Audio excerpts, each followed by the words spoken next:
বাংলাদেশটা এখন লাইফ সাপোর্টে রয়েছে। এই দেশটার কোনো লাইফ নেই। এর ১২ আনাই শেষ। একজন বিচারক তার এজলাসে একটা জামিন শুনানিতে এই কথাগুলো বলছিলেন।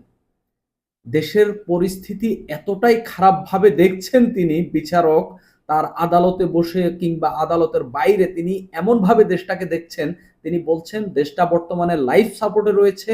দেশের পরিস্থিতি এতটাই খারাপ, এটা মোটামুটি ১২ আনাই শেষ এবং এটার বাংলাদেশটার কোনো লাইফ নেই। সেই বিচারকটার নাম হচ্ছে ঢাকা মেট্রোপলিটন ম্যাজিস্ট্রেট জামশেদ আলম। সচিবালয়ে একটা শিক্ষার্থীরা ঢুকে পড়লো না মাইলস্টোনের ঘটনার পর, সেখানে বেশ কয়েকজন শিক্ষার্থীকে আটক করা হয়েছে। তো যারা রাষ্ট্রপক্ষের আইনজীবী তারা বলছেন এরা সবাই ছাত্রলীগ, ছাত্রলীগের কর্মী নেতা এরকম বলছেন। তো যারা আটক হয়েছেন, গ্রেপ্তার হয়েছেন, তাদের আইনজীবীরা বলছেন এরা ছাত্রলীগ না, এরা হচ্ছে শিক্ষার্থী, সাধারণ শিক্ষার্থী, শুধুমাত্র পরীক্ষা দিতে দেরি হয়েছে শিক্ষা মন্ত্রণালয়ের উপর ক্ষোভ থেকে তারা হচ্ছে বাচ্চা মানুষ, এই কারণে সেখানে গিয়েছেন। তো এটা বিচারক যা বুঝছেন সেটার উপর রায় দিয়েছেন, জামিন হয়নি। যেটাই হোক, বিচারকের মনে হয়েছে এটা জামিন হওয়ার মতো না, তিনি দিয়েছেন। তবে তিনি যে কথাগুলো বলেছেন এখানে, এটা খুবই গুরুত্বপূর্ণ এবং দেশের বর্তমান পরিস্থিতির যে একটা বাস্তব রিফ্লেকশন তার কথার মধ্য দিয়ে স্পষ্ট হচ্ছে। আপনারা জাস্ট ওনার কথাগুলো শোনেন, আমার এখানে আলোচনা সমালোচনার দরকার নেই। উনি ওইখানে হচ্ছে শুনানি চলছিল, তখন রাষ্ট্রপক্ষের আইনজীবী, তারপরে হচ্ছে এই আসামি পক্ষের আইনজীবীরা কথাবার্তা বলছিলেন, বিচারক শুনছিলেন। বিচারক হঠাৎ করে বলেন এখানে ঢাকা বিশ্ববিদ্যালয়ের শিক্ষার্থীকে, যারা আটক হয়েছেন এর মধ্যে একজন ঢাকা বিশ্ববিদ্যালয়ের শিক্ষার্থী ছিলেন। তখন তাকে জিজ্ঞাসা করলেন তুমি কোন সাবজেক্টে পড়ো? তখন আবু সুফিয়ান বলেন, ওই শিক্ষার্থীর নাম আবু সুফিয়ান, তিনি বললেন আইবি। তুমি সেখানে কেন গেলে? বিচারক জিজ্ঞাসা করতেছেন সচিবালয়ে কেন গেলে? তখন সে বলে আমি সচিবালয়ে যাইনি, যদি না থাকো তাহলে তোমাকে ধরলো কেন? বিচারক জিজ্ঞাসা করলেন। তখন আবু সুফিয়ান বলে আমি বাইরে ছিলাম, সচিবালয়ের ভেতরে যাইনি। বিশ্ববিদ্যালয় থেকে যাত্রাবাড়ি যাওয়ার সময় আমাকে ধরেছে। আমি জুলাই আন্দোলনে বিজয় ৭১ হলে সহসমন্বয়ক ছিলাম। আমি জীবনেও ছাত্রলীগ করিনি। তাকে গ্রেপ্তারের পর ছাত্রলীগ বলা হচ্ছিল। তখন বিচারক বলেন কোথায় কারে কিভাবে ধরে নিয়ে আসছে? বিচারক ফেড আপ, তিনি বলছেন কোথায় কারে কিভাবে ধরে নিয়ে আসছে, মানে তিনি বিজয় ৭১ হলে সহসমন্বয়ক। এখন অসুবিধা হচ্ছে আমাদের ভেতরে ও বাইরে ষড়যন্ত্র হচ্ছে। জুলাই আন্দোলনে যারা ভূমিকা রেখেছে তারা এখন ষড়যন্ত্রের শিকার হচ্ছে। জুলাই আন্দোলনে অংশ নেওয়াদের লাইফ অলরেডি শেষ হয়েছে। তিনি বলছেন মানে ফেড আপের জায়গা থেকে, মানে ক্ষোভের জায়গা থেকে, সরকারি কর্মকর্তা কর্মচারীদেরকে এবং বিচারকদেরকে রাগ ক্ষোভের বশবর্তী হওয়ার সুযোগ নেই। তাও তার যে ইয়ের কথাটা, যেগুলো যেমন জুলাই আন্দোলনে অংশ নেওয়াদের লাইফ অলরেডি শেষ। এরপর বিচারক বলেন আমাদের দেশটা ১২ আনি অলরেডি শেষ। ওদের বিরুদ্ধে যে অভিযোগ এসেছে ওরা কি আর চাকরি পাবে? এত এত গোল্ডেন এ প্লাস দিয়ে কি হবে? ওদের সিডিএমএস কি ঠিক হবে? ওদের লাইফ তো অলরেডি শেষ। যেখানে বাংলাদেশটারই কোনো লাইফ নেই, অলরেডি পুরো দেশটাই এখন লাইফ সাপোর্টে। তিনি বলছেন বাংলাদেশের ১২ আনিই শেষ, অলরেডি লাইফ সাপোর্টে, এই দেশটার কোনো লাইফ নেই। এরপর সেখানে রাষ্ট্রপক্ষ আর আসামি পক্ষের মধ্যে একটা হট্টগোল হয়। তখন বিচারক আবার বলেন দেশে মোটামুটি ল ইন অর্ডার নেই বললেই চলে। যদি রাষ্ট্রই না থাকে তাহলে ওদের সার্টিফিকেট কে দেবে? সচিবালয় হচ্ছে রাষ্ট্রের মাথা। মাথা যদি আক্রান্ত হয় তাহলে বডির তো কোনো দাম নেই। আমাদের রাষ্ট্র একটা ট্রানজিশন পিরিয়ডের মধ্যে দিয়ে যাচ্ছে। ইউনুস ইউনুস সাহেব চেষ্টা করছেন, এখানেই তিনি ইন্টারেস্টিং একটা কথা বলেছেন। তিনি বলছেন ইউনুস সাহেব চেষ্টা করছেন, ভালো হচ্ছে মন্দ হচ্ছে আমরা বলতে চাই না, ভালো মন্দ কিছুই বলতে চান না, তবে চেষ্টা করছেন এটা বলেছেন। আপনারাই বুঝে নেন উনি কি বোঝাতে চেয়েছেন। আমরা আওয়ামী লীগ ও বিএনপির শাসন দেখেছি, এভাবে চলতে থাকলে সামনে হয়তো জামাতের শাসনও আমাদের দেখতে হবে। কতটা আক্ষেপের জায়গা থেকে তিনি কথাগুলো বলছেন। মূলত একটা রাষ্ট্র ঠিক হতে ৩ প্রজন্ম লাগে। আমাদের প্রজন্ম ভালো রাষ্ট্র দেখবে না, অর্থাৎ তিনি বুঝে গেছেন এই রাষ্ট্রের এখন যে পরিস্থিতি এটা ঠিক হইতে ৩ প্রজন্ম লাগবে।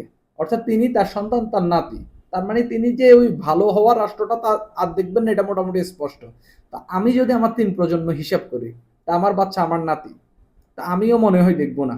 আপনারা যারা আমার ভিডিও দেখতেছেন এখন, তারাও, তাদের মধ্যেও অনেকেও হয়তো বাংলাদেশ ভালো হওয়াটা দেখে যাইতে পারবেন না।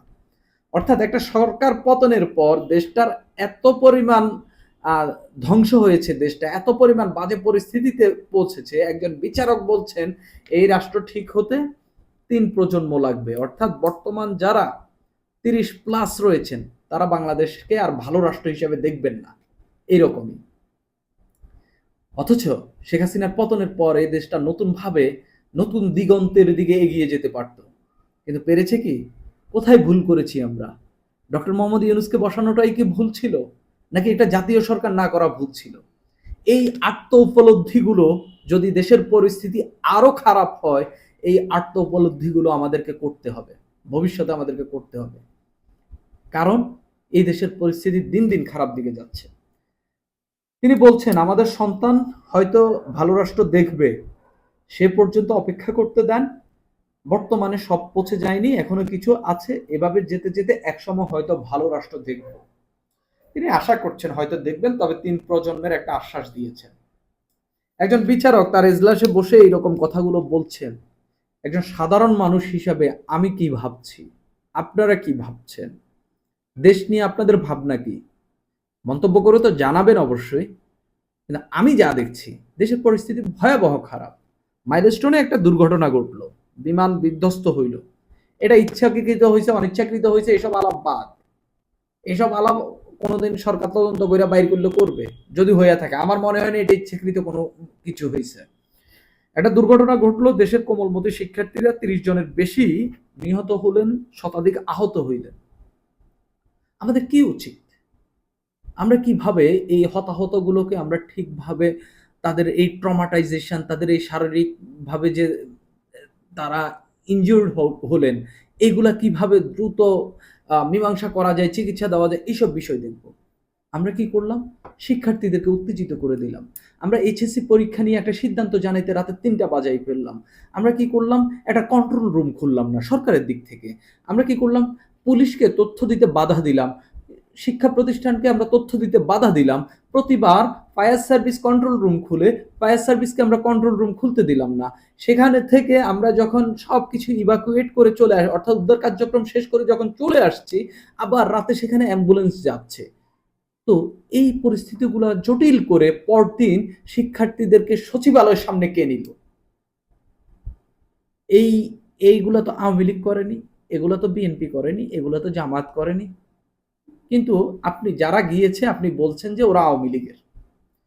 ধরলাম আওয়ামী লীগের, এখন ওরা আদালতে গিয়ে বলছে ওরা আওয়ামী লীগ না, একজন বিজয় ৭১ হলে সহসমন্বয়ক দাবি করছেন।